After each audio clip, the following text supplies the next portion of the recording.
اعوذ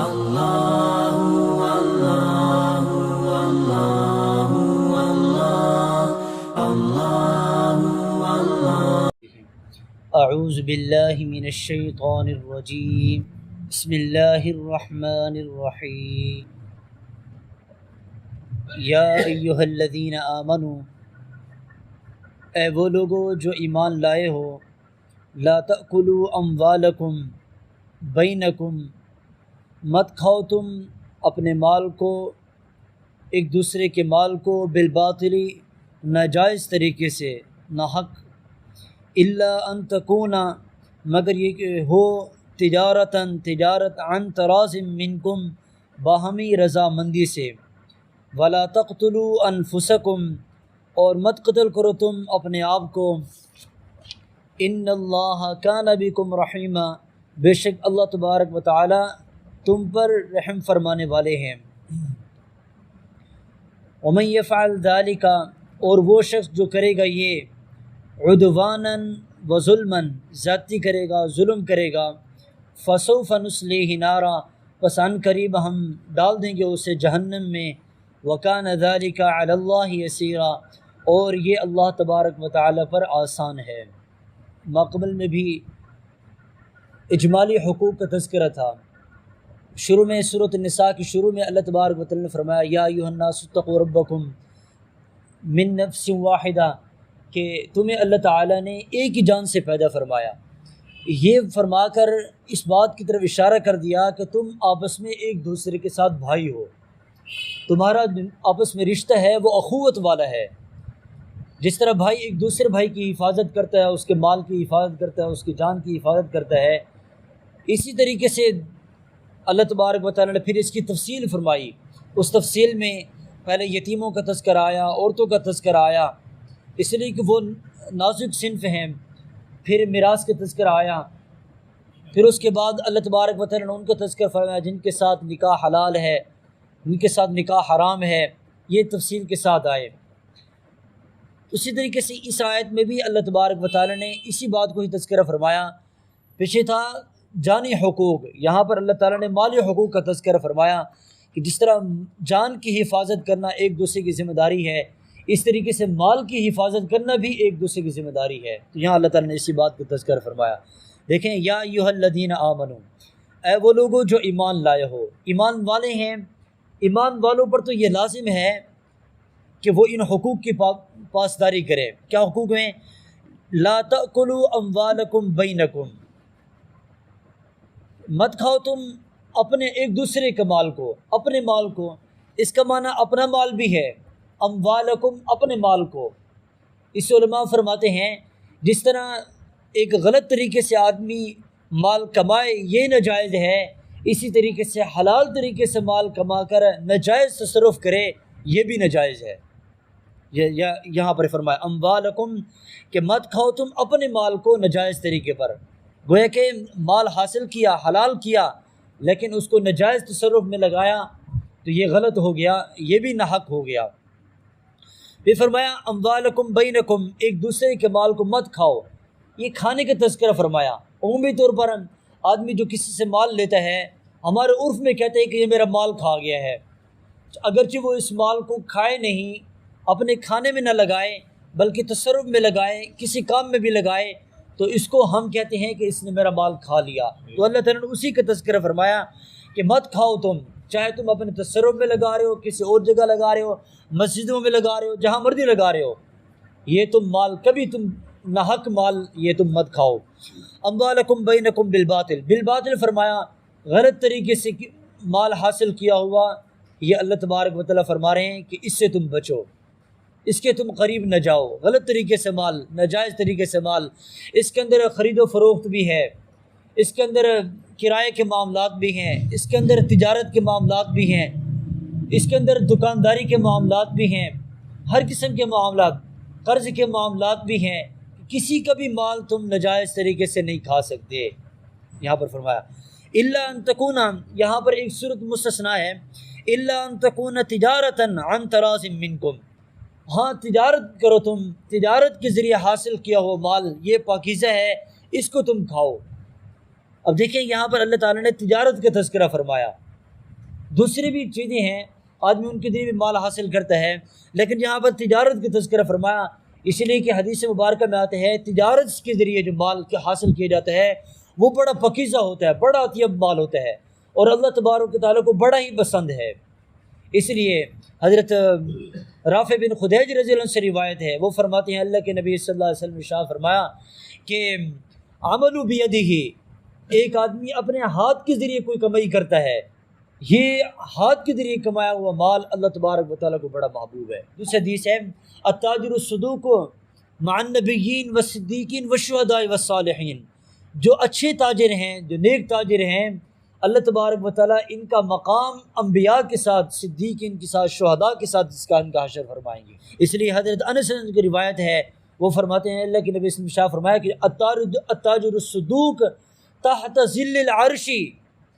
یہ جو نیک تاجر ہوگا کل قیامت والے دن اللہ تبارک و تعالیٰ اسے عرش کا سایہ نصیب فرمائیں گے۔ یہ کوشش کرنی چاہیے ہم جن معاملات میں ہیں ان کے اندر خیال رکھنا چاہیے کہ کبھی بھی کوئی حرام مال میرے مال کے ساتھ شامل نہ ہو جائے اور نہ میرے کسی عمل سے کوئی حرام مال میرے قبضے میں آ جائے، اس سے بچنا چاہیے۔ تو الا ان تکون تجارتاً، ایک مرتبہ اللہ کے نبی صلی اللہ علیہ وسلم پوچھا گیا کہ کون سی تجارت بہترین ہے، آپ نے فرمایا وہ تاجر بہت اچھا ہے جو اپنی تجارت کے اندر کبھی جھوٹ نہ بولے، وَإِذَا اؤْتُمِنَ خَانَ، جب اس کی پاس امانت رکھوائی جائے تو وہ امانت میں خیانت نہ کرے، اور پھر جو بات کرے وہ سچی کرے، اس کے اندر جو سامان ہے ویسے اس کو بیان کرے، اس کے اندر غلط بیانی نہ کرے، اور جب اس کے اوپر قرض آ جائے، جن کی قرض ادا کرنے ہیں صحیح طریقے سے ان کو ادا کرے، اس کے اندر کبھی بھی غلط بیان نہ کرے، ٹال مٹول نہ کرے، اس طریقے سے نہ کرے، تو یہ تاجر جو ہے یہ بہترین تاجر ہے۔ تو اس لیے ایک حدیث میں یہ بھی آتا ہے کہ التاجر یہ یبعثون یوم القیامت فجارا، یہ جو تاجر لوگ ہیں کل قیامت والے دن یہ فاجر اٹھائے جائیں گے، فاسق و فاجر ہوں گے، لیکن الا من اتقى وبر وصدقہ، جس آدمی نے تقوی اچھے طریقے سے مال کمایا، وبرہ اور بہترین طریقے سے اچھے طریقے سے نیکی کی، اور وصدقہ اور اس نے سچائی اختیار کی، صدقہ اختیار کیا، یہ آدمی کل قیامت والے دن بچ جائیں گے اپنے تجارت کے ذریعے جو انہوں نے غلطیاں کی ہوں گی، اللہ ان کی حفاظت فرمائیں گے۔ اس لیے فرمایا کہ جو لوگ تاجر ہیں ان کو چاہیے کہ وہ صدقہ کیا کرے، اس لیے کہ وہ جب تجارت کرتے ہیں ان کے اندر ایسے غلط الفاظ بول جاتے ہیں، غلط بیانی کر جاتے ہیں، تو صدقے کے ذریعے اللہ تبارک و تعالیٰ ان کی حفاظت فرما لیں گے، ان کا وبال ان پر نہیں آئے گا۔ اس لیے کوشش کرنی چاہیے الا ان تکون تجارتا عن تراض منکم، باہمی رضامندی سے تجارت ہو، اس سے بہت سارے معاملات نکلتے ہیں۔ آپ دیکھیں یہی قرآن کی آیت ہے، الا ان تکون تجارتا عن تراض منکم، یہی قرآن کی آیت ہے، اس سے علماء نے کتنے ہی مسائل بیان فرمایا۔ آپ فقہ کی کتابیں دیکھیں، مسائل بھرے پڑے ہیں صرف اس آیت پر، بہت سے مسائل ہیں، آدمی رضامندی سے مال حاصل کرے، نجائز طریقے سے اس کی کیا صورتیں ہیں ساری بیان فرمائی ہوئی ہیں۔ ان تراض منکم، مجبوری، آدمی رضامندی سے مال حاصل کرے، مجبوری کسی کے نہ ہو۔ ایک یہ ہوتا ہے آدمی بس اوقات راضی تو ہوتا ہے لیکن مجبوری سے راضی ہو جاتا ہے، جیسے کہ ایک آدمی اب مال باہر کسی جگہ سے حاصل کیا اور اس کو اپنے پاس اسٹاک کر لیا، اب جب مارکیٹ میں ضرورت پڑی پھر اس کو مارکیٹ میں لے کے آیا تاکہ ریٹ بڑھ جائے اس کا، اب لینے والا راضی تو ہے لیکن یہ جو اس نے طریقہ اختیار کیا ہے اس کو مجبور کر کے، اب لینے والے مجبور ہیں کہ ہم نے لینا ہے، مال آگے پہنچانا ہے، اب مجبوری کی صورت میں جو لے رہا ہے یہ رضامندی نہیں ہے، یہ بھی رضامندی کی صورت سے خارج ہے، اس لیے بھی اس کا بھی خیال کرنا چاہیے۔ اور اس طریقے آدمی بیوی سے کوئی مال لیتا ہے، اب وہ حقیقی طور پر راضی نہیں ہوتی لیکن پھر بھی وہ کہتے میرا خامد میں نہیں دوں گا کہ مجھے یہ کوسے گا اور مجھے پھر بعد میں تنگ کرے گا، اس وجہ سے وہ مال دے دیتی ہے، کہتی ہے میں راضی ہوں، ظاہری طور پر وہ راضی ہوتی ہے، حقیقی طور پر اس کے رضاعت کے ساتھ راضی نہیں ہوتی، مجبور ہو کر دے رہی ہوتی ہے، اس سے بھی بچنا چاہیے۔ ولا تقتلوا انفسکم، آگے اللہ تعالیٰ فرما رہے ہیں اپنے آپ کو قتل نہ کرو، اپنے آپ کو ہلاک نہ کرو۔ اس سے یہ بات بھی نکلتی ہے کہ آدمی خودکشی کرے، یہ حرام ہے، خودکشی کرنے سے یہاں پر منع فرمایا گیا۔ اور دوسرے یہ ہے کہ اپنے آپ کو ان کاموں میں لگائے جن کے اندر ان کی ہلاکت ہے، اس کی ہلاکت ہے، ان کاموں سے بھی آدمی اپنے آپ کو بچائے۔ وہ کیا ہیں؟ ایسے آدمی عمل کر لیتا ہے، ایسے کام کر لیتا ہے جس کی وجہ سے اس کو ہلاکت میں پڑنا پڑتا ہے۔ اللہ اس حفاظت فرمائے، تو اس سے بچنا چاہیے۔ ان اللہ کان بکم رحیما، اللہ تعالیٰ فرما رہے ہیں یہ جو تمہیں احکام بیان فرمائے اسی کے اندر تمہارے اوپر رحم ہے۔ اللہ کی طرف سے حقیقی رحمت اگر حاصل کرنا چاہتے ہو تو معاملات اچھے کر لو، یہ اللہ کی طرف سے تمہارے اوپر مہربانی ہوگی۔ امام محمد رحمۃ اللہ علیہ انہوں نے 6 کتابیں مسائل پر لکھی ہے، سیر صغیر، صغیر کبیر، اور کتنی 6 کتابیں بڑی پائے کی کتابیں ہیں، علماء کے ہاں ان کے بڑا نام ہے۔ تو ان سے پوچھا گیا کہ آپ نے کوئی عبادات پر، کوئی اللہ کی رضا پر کوئی بات نہیں لکھی۔ امام محمد رحمۃ اللہ فرمایا کہ میں نے جو مسائل لکھے ہیں، اگر کوئی آدمی ان مسائل پر ہی عمل کر لے، ان مسائل پر ہی زندگی گزارنا شروع کر دے، اللہ کی رضا کو سب سے زیادہ یہی حاصل کرنے والا ہوگا۔ معاملات جب اچھے ہوں گے تو کب کیسی اللہ کی رحمت نہیں آئے گی؟ آج اللہ کی رحمت اس لیے روٹھی ہوئی ہے کہ ہم معاملات میں بڑے نازک ہو گئے ہیں، پیچھے ہٹ گئے ہیں، معاملات خراب ہو گئے ہیں۔ وَمَن يَفْعَلْ ذَلِكَ، اب جو آدمی یہ کام کرے گا، یعنی نجائز طریقے سے مال حاصل کرے گا، ظلم کرے گا، ضبطے کرے گا، یہ کام کرے گا، تو اللہ تعالیٰ کیا فرما رہے ہیں؟ فَسَوْفَ نُصْلِهِ وَمَن يَفْعَلْ ذَلِكَ عُدْوَانًا وَظُلْمًا، تو یہ ظلم زیادتی کرے گا، فَسَوْفَ نُصْلِهِ نَارًا، اللہ تعالیٰ فرماتے ہیں ہم اس کو جہنم میں ڈالیں گے، جہنم میں ڈالیں گے جو آدمی یہ ظلم زیادتی کرے گا۔ اس لیے کہ ہماری جو معاملات ہیں، ایک کہتے ہیں حقوق اللہ ہیں، حقوق اللہ وہ بھی، ان میں بھی بعض لوگ کہتے ہیں کہ حقوق اللہ تو معاف ہو جائیں گے، حقوق العباد کا مسئلہ چھوڑو، بعض لوگ یہ کہتے ہیں۔ اس میں یہ کہ حقوق اللہ بھی وہاں پر پوچھے جائیں گے، اللہ کی مرضی ہوگی، جس کو چاہے معاف کر دے، جس کو چاہے۔ ویسے تو حقوق العباد بھی معاف ہو رہے ہیں، اب دونوں کو اللہ تعالیٰ بلائیں گے کہ فرمائے، یہ آدمی کہے گا اللہ اس نے مجھے میرا اتنا مال دینا ہے، دنیا کے اندر اس نے میرا حق کھایا تھا، اللہ تعالیٰ فرمائیں گے اوپر دیکھو۔ اب یہ آدمی اوپر دیکھے گا، اس کو محل نظر آئیں گے اور اس کو بڑے خوبصورت مناظر نظر آئیں گے۔ جب یہ دیکھے گا، وہ یہ پوچھے گا اللہ کس کے لیے ہے، تو یہ اللہ تعالیٰ فرمائیں گے وہ اس کے لیے جو معاف کر دے، وہ کہے گا اللہ میں نے معاف کیا۔ تو حقوق العباد یہاں بھی معاف ہو رہے ہیں، حقوق اللہ بھی معاف ہو سکتے ہیں، حقوق العباد بھی معاف ہو سکتے ہیں، لیکن اس کا معاملہ اللہ کی رضا کے ساتھ ہے، اللہ جس سے راضی ہو جائے، اور اللہ نے اپنے رضا کو اس چیز کے ساتھ جوڑا ہے کہ تم میرے حکم مانو۔ ہاں غلطی ہو جاتی ہے، بندے سے غلطی ہو جاتی ہے، کمی پیشی ہو جاتی ہے، وہ توبہ کر لے تو توبہ کے ذریعے معاملات دنیا کے اندر آدمی صاف کروا کے جائیں، پھر آخرت میں بھی اللہ تعالیٰ صاف کر دیں گے۔ جب دنیا میں اس نے عیش کے ساتھ زندگی گزاری، مزے کے ساتھ زندگی گزاری، عیش میں لگا رہا، معاملات غلط کرتا رہا، لوگوں کے حق کھاتا رہا، اور بیع و شراء کے اندر غلط طریقے سے مال کماتا رہا، جب اس طرح کرتا رہا تو یہ کہ آدمی کیسے امید لگا سکتا ہے؟ پھر تو جو آدمی صحیح طریقے پر زندگی گزاری، جسے غلط طریقے پر یہ دونوں برابر ہو گئے، پھر تو اللہ تعالیٰ کے ہاں کوئی معاملہ،